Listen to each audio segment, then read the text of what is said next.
Greetings YouTube and welcome back to another video. Today I thought I would show off my top 10 most nostalgic PlayStation 1 games. By no means are they my favourite games, except for like one or two. But all of the games on there, these are the games that have the most meaning to me. The games that pretty much changed my life. I mean, yeah, the PS1 wasn't the first console I ever had. That was the Sega Mega Drive and my brother's NES. But, yeah, the PlayStation 1's my favourite console of all time. And this console means more than anything to me. And without further ado, I shall show you the 10 nostalgic games right here. The first two games I'm going to show you is I can't remember which was the very first PlayStation 1 game I ever played. It was out of these two, and I honestly can't remember which one I played first. But I'll show you the first two games anyway, because I can't remember which one I played first. So yeah, here we go. The first two games here, we got Ridge Racer, the original, and the first Tomb Raider. Both absolutely classic games. And I still play them to death. Me, probably more so Tomb Raider, because you have Ridge Racer. I mean, Type 4 is my favourite in the series, but the original game, to me, despite the aging graphics, means so much to me.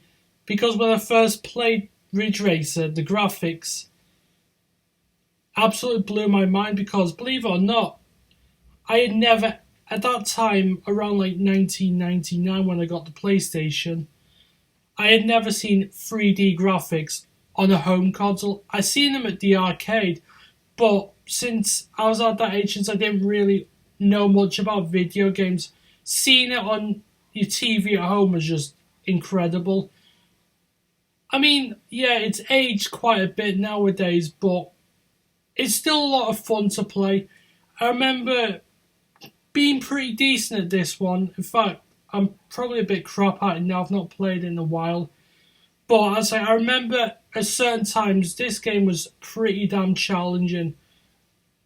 Especially that race when you're up against the black car, which is ridiculously fast. If you mess up on that race just a tiny bit, you pretty much had to restart the whole race, because as I say, some of the later races expected you to be, at your best, at your very, very best. So there's no room for error. But as I say, I remember struggling to unlock that black car. I tried. Eventually, I just said bugger it, and I end up asking the best friend of mine to actually help me unlock the car. So they did it for me, and they said, it took me it took me one to 10. I'm like, Jesus Christ, you're better than me. You're better than me at the game. I was like, how on earth were you meant to do it? But yeah, I've not played this game in a while, but as I say, I still think it's a lot of fun. Even though Type 4, as I say, is my favourite, the original is more nostalgic to me. So that's my first game. The second game, which I'm already showing you, is Tomb Raider. Oh god, the amount of time I played this game as a kid, I don't know how many hours I wasted. But most of the time I didn't even know where the hell I was supposed to go. And as I say, the thing that I remembered the most, I think a lot of people remember this, is the dinosaur in the Lost Valley level. Since I didn't know what to do, I always used to get eaten alive by it. And at that age, I played this when I was about 5 years old, give or take. That was like the scariest thing going, but as I say, I plugged up the courage and that. And I thought, you know what? I'll try and get further in this game. I mean, I absolutely sucked at this game. It did take me until the age of like 9, probably even 10 to beat it for the first time. Ever since then, I've completed this game plenty of times, though I still die on it quite a bit because there are some ridiculously hard levels, like the level Atlantis, though. That level is absolutely brutal. I mean, all the Tomb Raider games are very hard, and I think as each of the games went on the PS1, I thought each game just got harder and harder. Yeah, Tomb Raider 2 as well, that's my favourite one, but as I say, the original, still a superb game. It has aged, but then again, most games from that era have. Yeah, I forgot to mention on the Ridge Race. I forgot to mention on Ridge Racer that the soundtrack of that game is absolutely incredible, and the same could be applied to Tomb Raider. Absolutely fantastic score by the legendary Nathan McRae. I enjoy all the Tomb Raider games on the PS1. Chronicles, not so much. I don't know, I thought that game was a bit unnecessary. I think they should have stopped after the last Revelation. For the PS1 anyway, but yeah, the original Tomb Raider, great game. And unsurprisingly, you know what I'm gonna say. Didn't we all fancy Lara Croft as a kid? Didn't we all? Don't deny it, but as I say, yeah, Tomb Raider, absolutely a phenomenal game, even though it has aged. But yeah, but this game, the third game, for me, probably the most important game in my entire life. And this game, as I changed my life forever, I think if you watch me long enough, you know who I'm on about. Yeah, it had to be, yeah. Crash Bandicoot. What do I have to say about Crash that hasn't been said a million times? I'd say I played a bit of don't get me wrong, I've played Mario, played a bit of Sonic before Crash, but I'd say no game series has had a bigger impact on my life than this. And yet, the first Crash Bandicoot game, as I say, this was the very first video game I ever beaten. Not 100% because at that age, I still sucked at video games. In fact, I'm still sucking now. But yeah, Crash Bandicoot 1. I mean, yeah, Crash 2 and especially Crash 3 are superior games, Crash 3 being my all-time favourite game. But the first one, for what it was, it was a brilliant game for its time. I still think it holds up rather well, even though the controls have slightly aged. It doesn't play as well as it once did, but I don't mind. I don't mind at all because Crash Bandicoot to me means everything. Yeah, there's another character which I'll talk about in just a minute, but there's one game before that. So yeah, Crash Bandicoot. Oh, there's so much nostalgia right here. Next, the very first RPG game that I have ever played, and it is my all-time favourite RPG as well. And I think you know what it is. I shouldn't show you, but I will. Yeah, Final Fantasy VII, of course. When I first played this game, I hadn't the foggiest clue on what you were supposed to do, but I fucking loved it. I'm sorry for the language, but I don't know what it was with Final Fantasy VII. When I played it as a kid, I was just mind blown. I didn't understand anything about RPGs in general, but as I say, I learned quite a bit from this game. And I don't know, even though it's been a while since I've last played it, each playthrough of this game just gets better and better. And it's my second favourite game of all time. I know many people consider it to be their number one, and honestly, I don't blame them because, I don't know, brilliant RPG. I mean, I've played the others like Final Fantasy 8, 9, and quite a bit of Final Fantasy 10 on PS2. But yeah, when I first played this game, as I said, didn't know what I was doing. But I fell in love with the characters, though. The characters the main character, Cloud Strife. When I say he's one of my all-time favourite characters. Yeah, we've got Barrett, Tifa Lockhart, Aeris, Sephiroth. I mean, there's so many great characters. So many memorable moments playing this. I mean, I could talk about this game all day long, but since this is a top 10 video, I haven't got the time to do that. So yeah, Final Fantasy VII, in my opinion, the greatest RPG ever made. So here we go. Another nostalgia game, and this is probably my favourite game in the series. Yes, I know the sequels, number 2 and especially the third one, gameplay wise are the best, but this one for me is just my favourite. I've always had more of a soft spot for this one than any of the others, and that is the original Spyro the Dragon. As I say, this game, just like Crash Bandicoot, means the hell of a lot to me. Yeah, I may have slightly more Crash Bandicoot memories because as a kid, this was the only Spyro game I had on the PlayStation 1. The other Spyro games I had on the PS2 were the unfortunate Enter the Dragonfly. I absolutely despise that game. I'm sorry. That game is a piece of crap. And if you like that game, good for you, but I fucking hate that game. Sorry for the language, but that game sucks. Hero's Tale was... It was so-so. But yeah, the Spyro games on the PlayStation 1, absolutely fantastic. And I still like... I mean, actually, yeah, I have played the Reignited trilogy. And as good as that is, the originals are far better because, you know, I don't know, some of the physics in Reignited are rather skewed, like with Crash and Insane Trilogy. But enough of that game. But enough about that. The original Spyro, though, I've completed this game hundreds of times as a kid. I'm still playing through this game like every now and again because of how great it is. I know I said the same with like Crash Bandicoot and Tomb Raider. I've completed those games several times, but yeah, Spyro the Dragon, awesome game. So next, the next one. What number are we on? Number 6. So yeah, 5 games ago.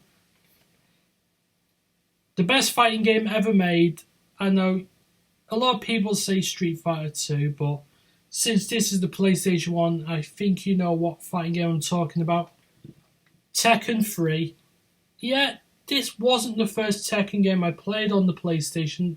It was the original one that I started off with, but I didn't really have that many fond memories with the original Tekken. If I'm honest with you, that game is kind of sucked. But yeah, Tekken 3 though. I gotta be honest with you, out of all the games in this pile, this is probably the game I have played the most out of any other game. Why? Because it's an awesome fighting game. But yeah, I've played this game for so many hours with friends, family. Everyone in my family has played this game, and with good reason because it's still, I say, it's just as fun now as it was when I first played it. So yeah, I mean, a lot of people would say Tekken 2, but I actually played this one first. So, well, I played this one before Tekken 2. And don't get me wrong, Tekken 2 is fantastic, but this one, since it controls far better, I think. Since it controls far better,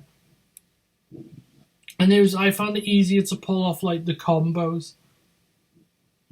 I just, as I played this game so much as a kid, to the point where, I don't know, I used to actually be able to play this game on the hardest difficulty, no problem.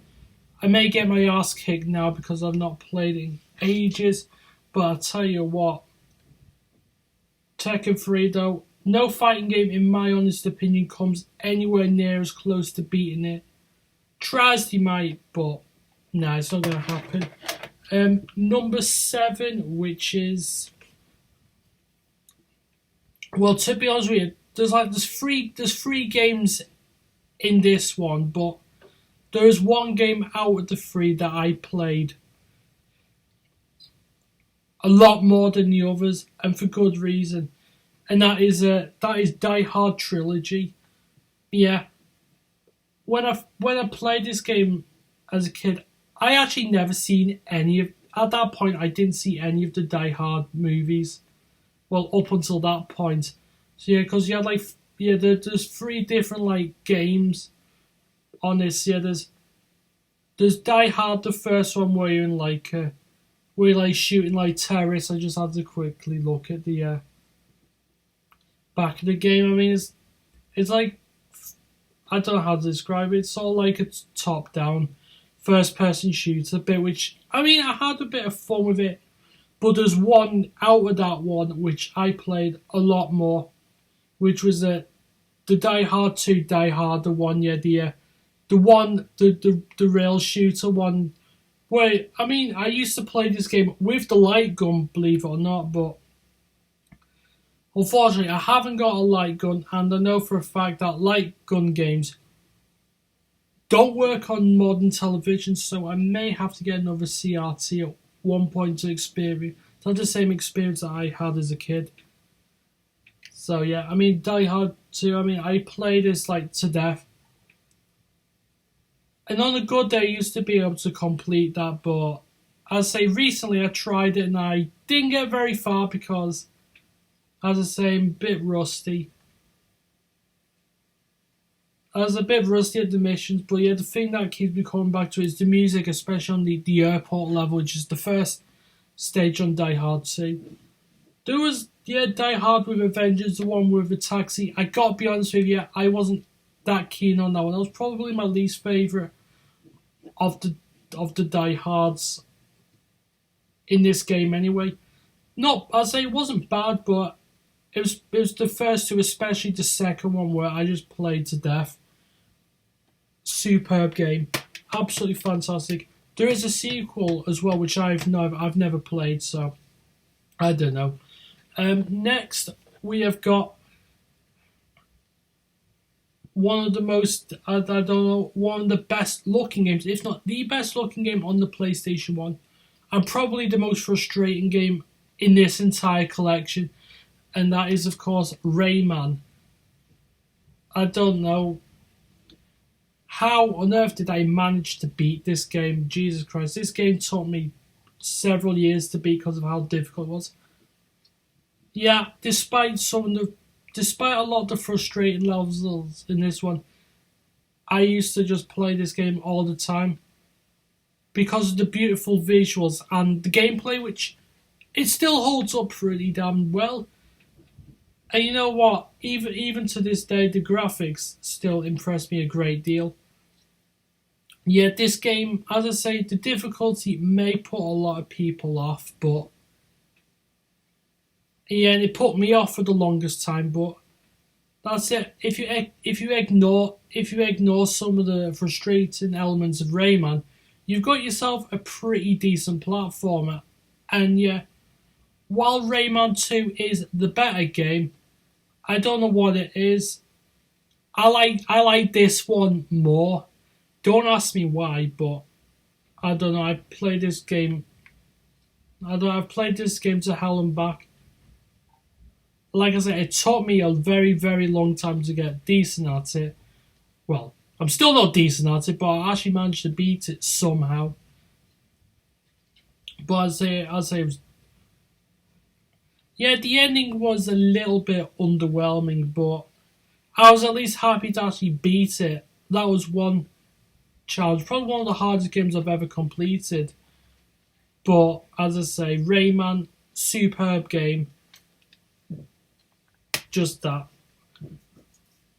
Crash Bandicoot and Spyro are more nostalgic to me. Number 9, yeah, this is another racing game. I know you might be thinking Gran Turismo or something else like Wipeout. Yeah, I mean they're nostalgic games, but apart from Ridge Racer, this one of the most nostalgic racing games I've ever played, and that is of course Colin McRae Rally, and Colin he shall rest in peace. Yeah. But yeah, as I say, Colin McRae Rally.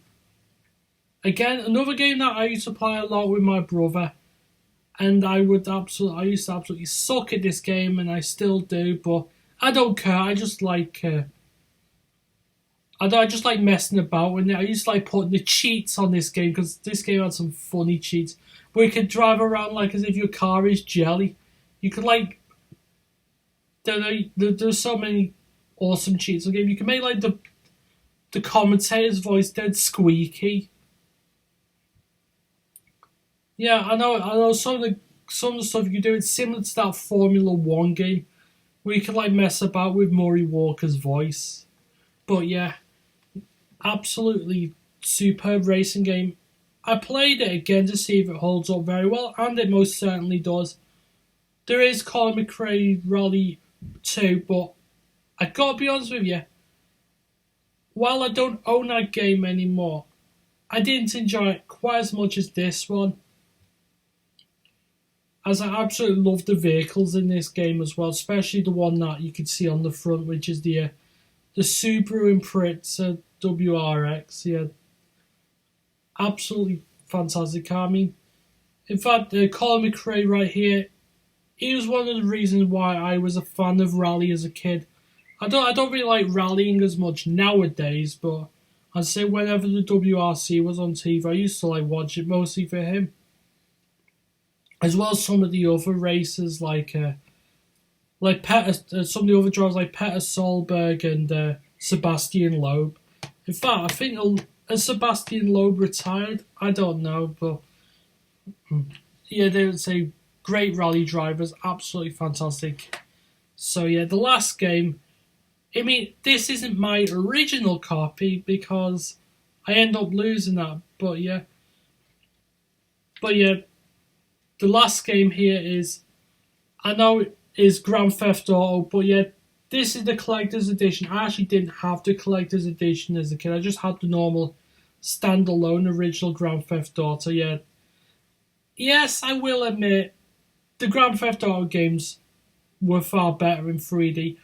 But I absolutely loved the original to death. The reason why I loved it was because of the cheats. It was as simple as that. I was so bad at the game, still am, that banging in the cheat codes for this, I don't know, you can just play this game for hours and hours upon end. I know there's a cheat code. Yeah, I know there's some cheat codes where you can call your character like bastard. I'm not kidding you. And there's a cheat that makes you invulnerable. Yeah, there's a cheat code. You put in the shit all in capital letters.